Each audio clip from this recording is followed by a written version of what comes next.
Горцы широко привлекались на военную службу в императорскую армию. В России высоко ценили их храбрость и преданность, а главное – их рыцарский менталитет.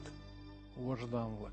То есть это, значит, образ благородного человека, ответственного члена общества, обладающего образовательным цензом, местом в общественной жизни, местом, которое предполагает свободу выбора, при том, что выбор предопределен. Выбор в отношении ответа обидчику, защиты слабого, почтение к женщине. Престижным и важным для осетина всегда была служба в вооруженных силах, потому что в Осетии и до революции было очень много генералов в царской армии, очень много было офицеров в царской армии.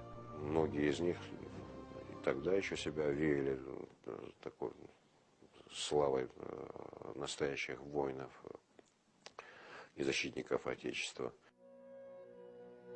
В составе русской императорской армии особо выделялся Владикавказский и регулярный полк. Владикавказский полк покрыл себя неувидаемой славой в русско-японскую войну, когда предпринял атаку по полю со срубленным гаоляном под шквальным огнем противника. Стебли гаоляна высохли, и поле напоминало борону, повернутую зубцами вверх. По этому полю конный полк осетин бросился в атаку.